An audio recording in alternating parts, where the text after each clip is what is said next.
Discuss allocations for opposition on Wednesday. 50 million ringgit fund to empower Indian women entrepreneurs.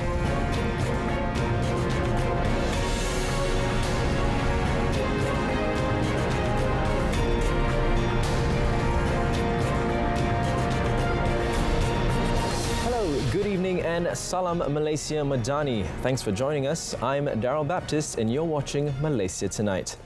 The demands for the allocations by opposition members of parliament will be discussed in the Unity Government Leadership Council meeting on 17th April.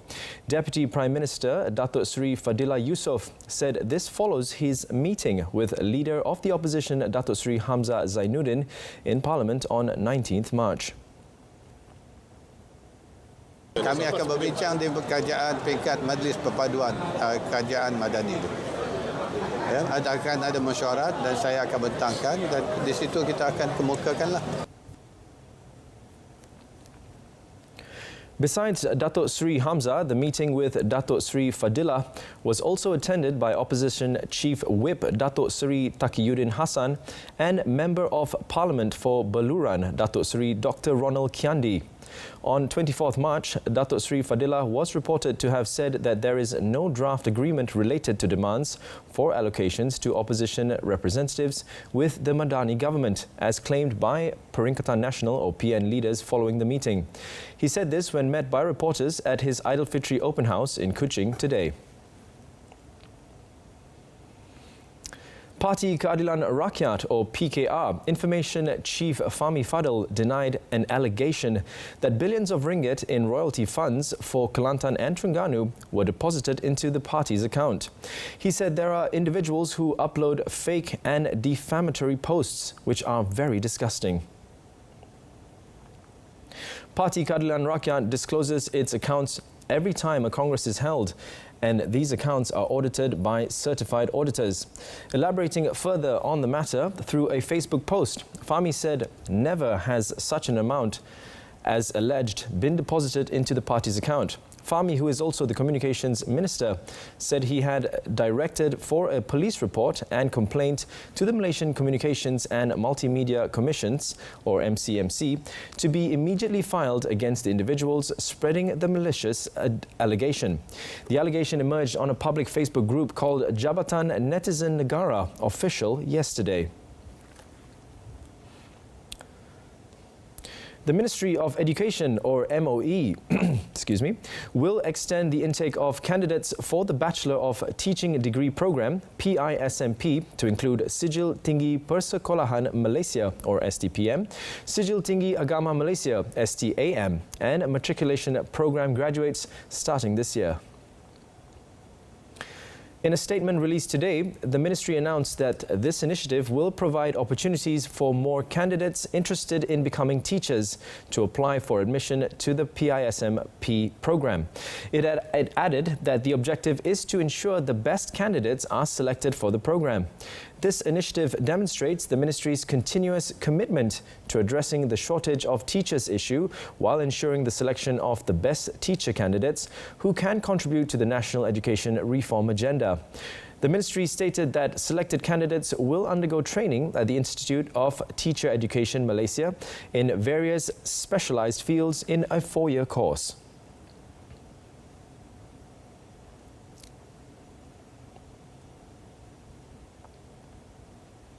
A total of 646 data thefts were reported to Cyber Security Malaysia, CSM, last year, a 1,192% increase from the 50 cases reported in 2022. The reports were channeled to CSM's Pusat Bantuan Cyber 999 helpline.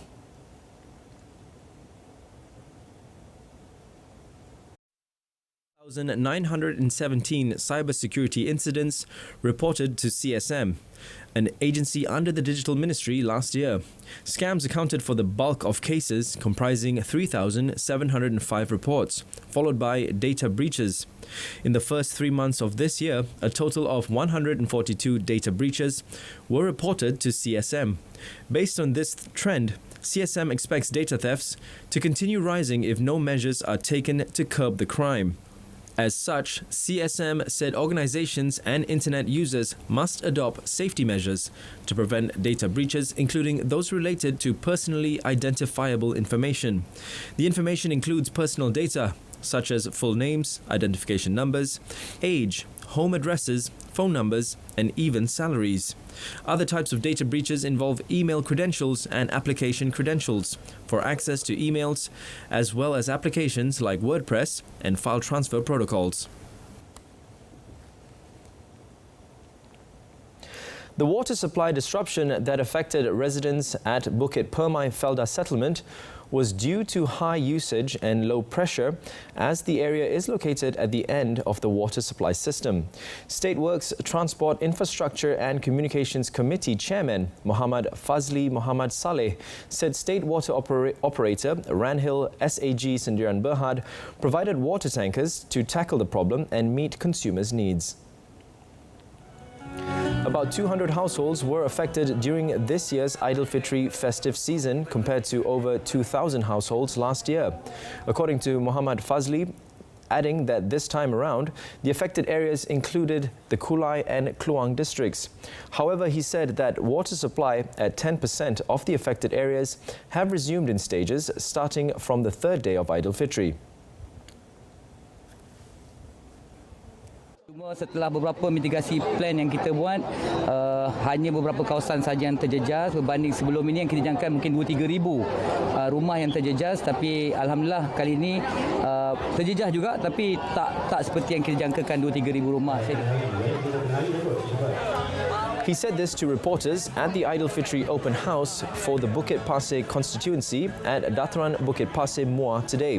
He said the state government anticipated that 147 areas would be experiencing water cuts during Hari Raya Aidilfitri, as recorded last year.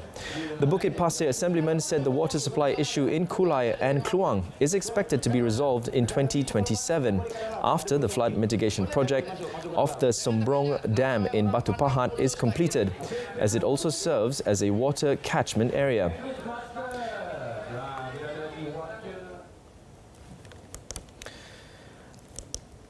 Excuse me. The concept of open houses is described as a vehicle for uniting people of multiple races and strengthening unity towards creating a harmonious society. Pula PinangDAP Chairman Chow Kun Yao said all citizens must stand united because it is one of the important foundations in ensuring that every agenda planned by the government to develop this country can be achieved. Dan harap ini dapat memupuk persefahaman yang sekian lama rakyat di Pulau Pinang dapat merasakan dan dapat merasakan mereka sebahagian daripada kemajemukan ini. Jadi harap ini menjadi satu contoh lah. Di samping kita kejar pembangunan ekonomi, kita pun memastikan masyarakat ada perpaduan, harmonis, toleransi. Chow, who is also Chief Minister, said this at the Pulau Pinang DAP Aidilfitri Open House at SJK Shang Wu today. Earlier, more than 1,000 people of various races and religions attended the open house and were treated to a feast of various dishes.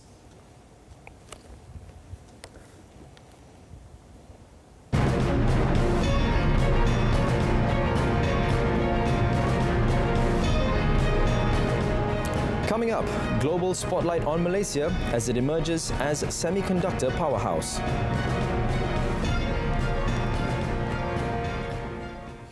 Amanah Ika Malaysia, or AIM, has allocated a special fund of 50 million ringgit to empower Indian women entrepreneurs through the Prosperity Empowerment and a New Normal for Indian Women, or PENN, or PEN program, as announced by Deputy Minister of Entrepreneur Development and Cooperatives, Dato' Ramanan Ramakrishnan, today. He noted that the allocation utilizes AIM's internal funds and would benefit over 7,100 new Indian Sahabat Usahawan, increasing the total beneficiaries of the AIM Prosperity Loan Scheme to 10,200, including 3,000 1,100 existing individuals. Dato' Ramanan emphasised that AIM's initiatives aligns with the aspirations of Prime Minister Datuk Seri Anwar Ibrahim to ensure that no citizen is left behind in the nation-building process. Hari ini kita telah mengumumkan PEN ini akan memberikan peluang untuk wanita India seluruh negara berumur 18 tahun ke atas untuk mendapat pinjaman sehingga RM30,000 bermula daripada RM3,000. He stated during the announcement of the fund at AIM's headquarters today. Also present were the AIM Board of Trustees Chairman Datuk Seri Syed Hussein Syed Junid and Managing Director Muhammad Syami Abdul Aziz. Dato' Ramanan stated that applications for the PEN program can be submitted from Monday onwards at the 102 or 124 AIM branch offices nationwide. The Malacca government will channel a one-off allocation of 100,000 ringgit for restoring and preserving Villa Sentosa in Kampong Morton. Chief Minister Datuk Seri Abdul Rauf Yusof stated that the allocation would be handed over to the inheritor and manager of Villa Sentosa, Ibrahim Hashim, who's 85, in conjunction with the celebration of the 100th anniversary of Villa Sentosa held today. Saya melihat bahawa nilai-nilai sejarah yang ada pada rumah lama ini mesti dipelihara dan mesti dijaga dengan baik untuk menjadi warisan kepada generasi yang akan datang, selain menjadi tempat tumpuan pelancong yang hadir untuk melihat seni dan budaya seni bena Melayu yang sudah sedia wujud sejak 100 tahun dahulu. Jadi saya dipahamkan lebih 200,000 pengunjung pada luar negara yang telah mendaftar sebagai pelawat dan diambil kira untuk dijadikan rujukan sebagai kawasan Kampung Morton di Villa Sentosa ini akan menjadi satu kawasan, menjadi sebutan kepada pelancong-pelancong yang datang pada luar negara. He said this to reporters after the celebration ceremony. The ceremony was officiated by the Yang di-Pertua Negeri of Malacca, Tun Muhammad Ali Rostam. Villa Sentosa is open to visitors daily from 11 a.m. to 5:30 p.m, where visitors would be taken on a tour of the house and given brief explanations regarding its construction and history. About 400 heirs of Villa Sentosa's founders, involving 10 generations, had also gathered to celebrate today's momentous event.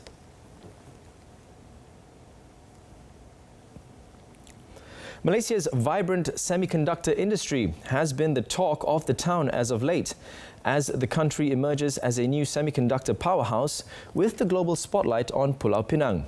The World Economic Forum, or WEF, stated that Pulau Pinang has major industry players from Europe and the United States setting up units of, or rather expanding existing operations as they seek to build new global supply chains for these vital components. The WEF said semiconductors are also known as microchips or integrated circuits, and they are the fundamental building blocks of today's digital world. It noted that there are more than 100 billion semiconductors in daily use around the world, but the supply chain is increasingly vulnerable because semiconductor manufacturing is highly concentrated. According to the WEF, Malaysia has become a destination for those seeking new options. Last year, Pulau Pinang attracted $12.8 billion in foreign direct investment. Besides the WEF, major media also reported that Pulau Pinang has in recent years won new chip sectors investments from multinationals. The international media said the investments have reinforced Malaysia's entrenched position in the late stages of the semiconductor supply chain.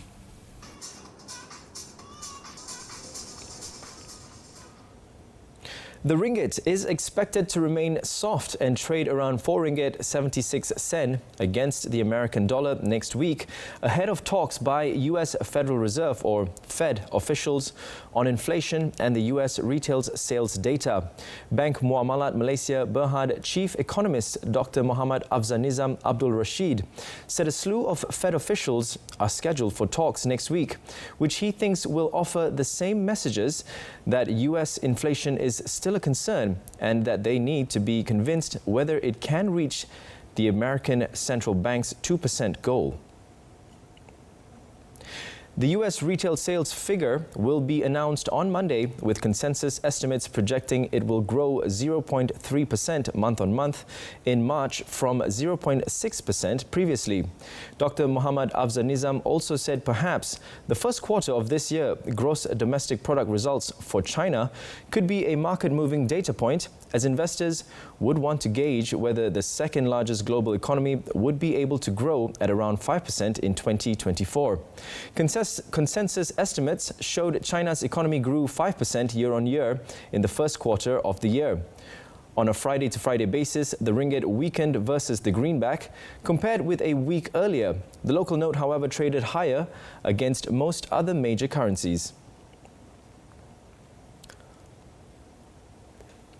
Bursa Malaysia is expected to be in consolidation mode next week, supported by strong fundamentals and attractive valuations. Rakuten Trade Sendirian Berhad Equity Research Vice President Tong Pak Leng believes that bargain hunting will emerge next week. Tong said the benchmark index surged to a new 52-week high on Monday, closing at 1,555.98. He added, although there was a pullback after the rally, Rakuten Trade interprets this correction as a healthy consolidation necessary to sustain the upward trend. While he anticipates a temporary pause for the bulls after Monday's robust rally, Tong noted that the index is positioned above all exponential moving averages. This suggests ongoing consolidation with a positive bias.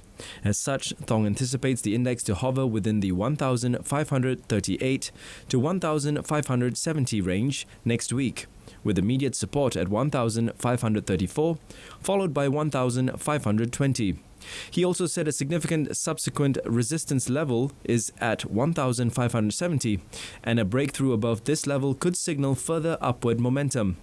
On a Friday-to-Friday basis, the FBM KLCI weakened by 4.21 points to 1,551.04 from last week's 1,555.25. The local rubber market will likely see quiet trading next week due to a lack of fresh leads post-Idul Fitri celebration and amid the Songkran festival. Industry expert Dennis Low said buying activities will be confined to steady stock replenishment amid a cautious week ahead. According to Dennis Low, the current geopolitical situation pushes certain commodity prices beyond expectations while curtailing some. He said the volatile oil and gas prices are serious issues that can affect businesses, while the runaway strength of the US dollar can be detrimental to the balance of payment. Another dealer, meanwhile, said the commodity will continue to track the performance of regional rubber futures market, the strength of the ringgit against the US dollar, and benchmark crude oil prices amid a natural rubber shortage and the expectation for interest rates to stay higher longer. Market operators will continue to monitor global economic data coupled with geopolitical tensions in the West Asia. The local rubber markets rose on a weekly basis due to concerns over global natural rubber shortage owing to adverse weather conditions in major producing countries, amid a mixed performance in rubber or regional rubber futures market.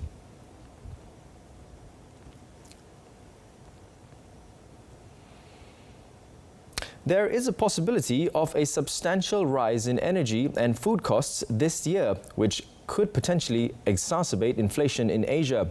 This is according to BOAO Forum Asia, or BOAO Forum for Asia, Asian Economic Outlook and Integration Progress Annual Report 2024, which was released recently. According to the report, global commodity prices are anticipated to persistently fluctuate at elevated levels throughout 2024, impacted by geopolitical situations and extreme weather events. It added that the dynamics of commodity prices were among the factors influencing inflation in the region, and noted that the decrease in the rate of inflation last year was largely driven by the decline in commodity prices. Another factor influencing inflation is Asian currency exchange rate dynamics. The report noted that persistent currency devaluations would lead to risk risks of imported inflation. It said that with the end of the US Federal Reserve's interest rate hike and the possibility of interest rate cuts this year, the interest rate gap between Asian economies and the US would narrow, which would help reduce the pressure on Asian currencies against the US dollar.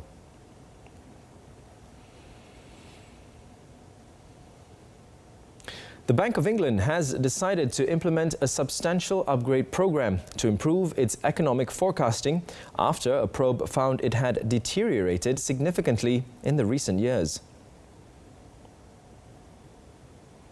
The central bank's poor performance in this area has been the source of frequent criticism and led it to call in former US Federal Reserve Chief Ben Bernanke to investigate. The bank said it would reconsider its current practice of issuing central projections for the economy and would instead publish more alternative scenarios. It hopes this will allow it to take a broader account of economic risks and to articulate better differences in views among committee members. The central bank said it also needs substantial investment to develop its data, modelling, forecasting and evaluation infrastructures, and in hiring expert staff to support them. It received particularly strong criticism for underestimating the persistence of UK inflation in the wake of the pandemic and the war in Ukraine, for possibly taking too long to raise interest rates. After climbing to over 11% at the end of 2022, inflation was slower to fall in the UK than in many other comparable countries.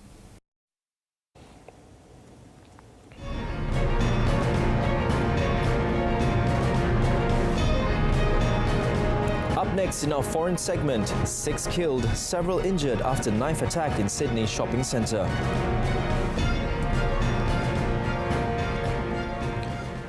One person was killed and 10 others were injured on Friday in the southern Turkish province of Antalya after a cable car collided with a broken pole. According to the Interior Ministry today, more than 60 people were still stranded in the remaining 9 cabins in the air. The ministry said so far 112 people had been rescued. Disaster and Emergency Management Authority Chairman OK Memis at the scene said none of the people waiting to be rescued had critical injuries or were in poor health, adding that they aimed to complete rescue works before sunset. In a statement on social media platform X, the Interior Ministry said 7 helicopters and more than 500 rescue workers were carrying out rescue efforts. A video released by the Interior Ministry showed rescue personnel tied to safety ropes climbing into cabins. According to the information on its website, the cable car has 36 cabins with a capacity of 6 people each, and it takes an average of 9 minutes to go uphill to the PinangDAP facility with panoramic views of the city of Antalya.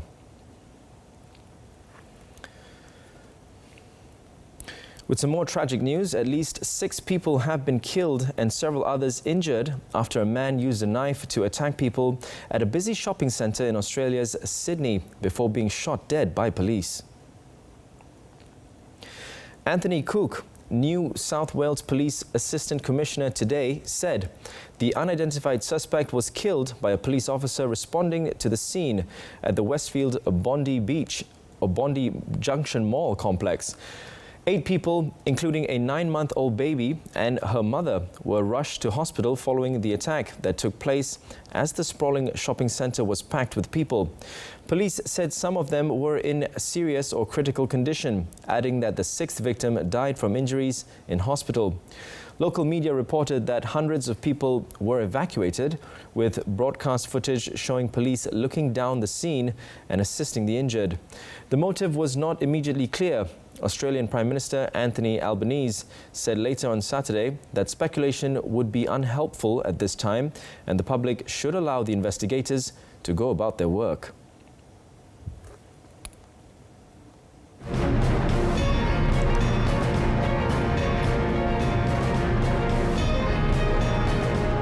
Coming up in sports, Zifei and Nur Izzuddin inch closer to first BAC title.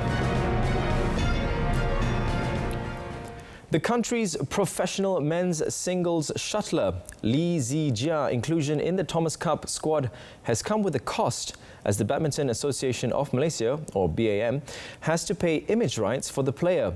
Team LZJ, in a statement today, confirmed the matter, saying that image rights is an important aspect for a professional athlete. Team LZJ also said that the world number 11 Zijia's desire to represent Malaysia in the Thomas Cup, scheduled from 27th April to 5th May in Chengdu, China, was never in question. Based on earlier reports, BAM Head of Administration Michelle Chai said the announcement of the Thomas and Uber Cup squads was delayed due to discussions with Zijia's side on the compensation to play for the national team. The national team is sponsored by Japanese sports equipment manufacturer Yonex, while Zijia is under contract with Taiwanese brand Victor.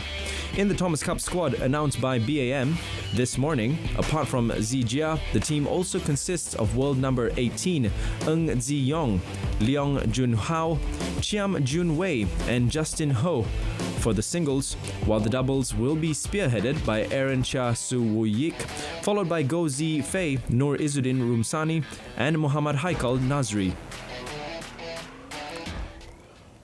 More news from the world of badminton. National men's doubles Go Zi Fei, Nur Izzuddin Rumsani are just one step away from winning the Badminton Asia Championship, or BAC, 2024 title in Ningbo, China today. The national pair reached the final after defeating fellow countrymen Aaron Chia Suwuyik 21-14 and 21-18 in the 40-minute battle in the semi-finals at the Ningbo Olympic Sports Centre's gymnasium. It is the second victory of Zi Fei and Nur Izzuddin, who ranked 19th in the world, over the senior doubles, ranked 5th in the world, and are also the country's top men's doubles after their last conquest in the German Open 2019. Waiting for them in the final are the winners of the other semi-final match between home pair Liang Wei Keng Wang Chang and Taiwanese duo Li Ji Hui Yang Po Swan today. The last time Malaysia emerged as the BAC men's doubles champions was in the 2007 edition in Johor Bahru through Chun Tan Fuk Lee Wan Wah, who defeated compatriots Ku Kien Kiet Tan Bun Hyong 21-14, 11-21, 21-12. Moving on to golf, Bryson DeChambeau, Max Homa and Scottie Scheffler weathered a wild, windy day seldom seen at Augusta National to share the Masters' second-round lead on Friday, while Tiger Woods targeted a 6th green jacket after claiming another major record.